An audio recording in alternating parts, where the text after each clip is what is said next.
Welcome once more to Philoco TV. Today I'll be reacting to Josh Carlin, Saving the Planet. Let's go. See, I'm not one of these people who's worried about everything. You got people like this around you. Country's full of them now. People walking around all day long, every minute of the day, worried about everything. Worried about the air, worried about the water, worried about the soil. Worried about insecticides, pesticides, food additives, carcinogens. Worried about radon gas, worried about asbestos. Worried about saving endangered species. Let me tell you about endangered species, all right? Saving endangered species is just one more arrogant attempt by humans to control nature. It's arrogant meddling. It's what got us in trouble in the first place. Doesn't anybody understand that? Interfering with nature. Over 90%, way over 90% of all the species that have ever lived on this planet, are gone. They're extinct.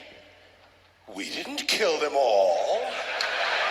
They just disappeared. That's what nature does. They disappear these days at the rate of 25 a day. And I mean regardless of our behavior. Irrespective of how we act on this planet, 25 species that were here today will be gone tomorrow. Let them go gracefully. Leave nature alone. Haven't we done enough? We're so self-important. So self-important. Everybody's going to save something now. Save the trees, save the bees, save the whales, save those snails. And the greatest arrogance of all, save the planet. What? Are these fucking people kidding me? Save the planet? We don't even know how to take care of ourselves yet. We haven't learned how to care for one another. We're going to save the fucking planet? I'm getting tired of that shit. Tired of that shit. Tired.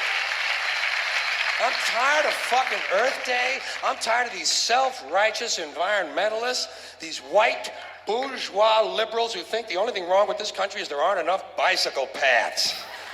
People trying to make the world safe for their Volvos. Besides, environmentalists don't give a shit about the planet. They don't care about the planet. Not in the abstract, they don't.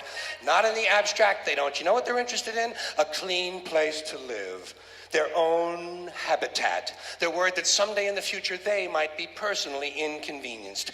Narrow, unenlightened self-interest doesn't impress me. Besides, there is nothing wrong with the planet. Nothing wrong with the planet. The planet is fine. The people are fucked. Difference. The planet is fine.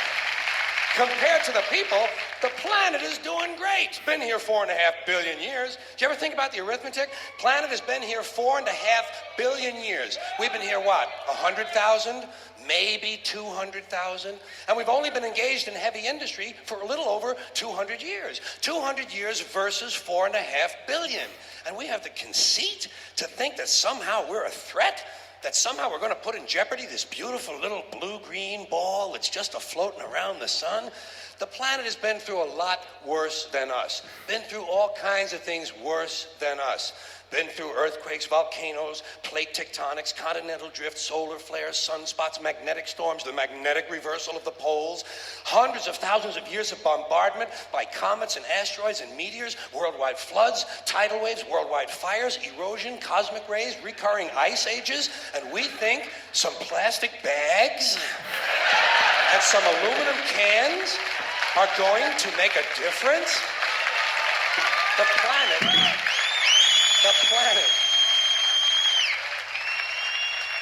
The planet isn't going anywhere. We are. We're going away. Pack your shit, folks. We're going away. And we won't leave much of a trace either. Thank God for that. Maybe a little styrofoam. Maybe. Little styrofoam. Planet will be here and we'll be long gone. Just another failed mutation. Just another closed-end biological mistake. An evolutionary cul-de-sac. The planet will shake us off like a bad case of fleas. A surface nuisance. You want to know how the planet's doing? Ask those people at Pompeii who are frozen into position from volcanic ash how the planet's doing. Want to know if the planet's all right? Ask those people in Mexico City or Armenia or 100 other places buried under thousands of tons of earthquake rubble if they feel like a threat to the planet this week. How about those people in Kilauea, Hawaii, who build their homes right next to an active volcano and then wonder why they have lava in the living room? The planet will be here for a long, long, long time after we're gone, and it will heal itself, it will cleanse itself, because that's what it does. It's a self-correcting system. The air and the water will recover, the earth will be renewed, and if it's true that plastic is not degradable, well, the planet will simply incorporate plastic into a new paradigm, the earth plus plastic. The earth doesn't share our prejudice towards plastic. Plastic came out of the earth. The earth probably sees plastic as just another one of its children. Could be the only reason the earth allowed us to be spawned from it in the first place. It wanted plastic for itself. Didn't know how to make it. Needed us. Could be the answer to our age-old philosophical question, why are we here? Plastic. Assholes.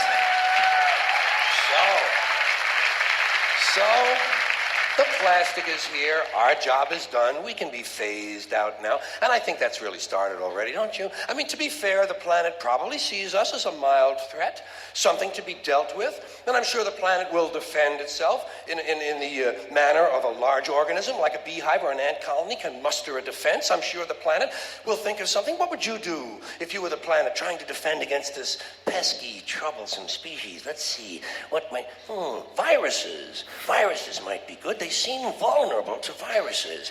And viruses are tricky, always mutating and forming new strains whenever a vaccine is developed. Perhaps this first virus could be one that compromises the immune system of these creatures. Perhaps a human immunodeficiency virus, making them vulnerable to all sorts of other diseases and infections that might come along. And maybe it could be spread sexually, making them a little reluctant to engage in the act of reproduction. Well, that's a poetic note. And it's a start. And I can dream, can't I? See, I don't worry about the little things. Bees, trees, whales, snails. I think we're part of a greater wisdom than we will ever understand. A higher order. Call it what you want. Know what I call it?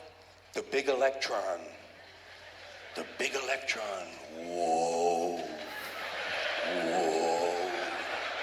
Whoa. It doesn't punish. It doesn't judge at all. It just is.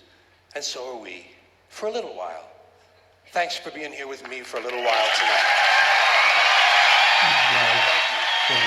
Thank you very much.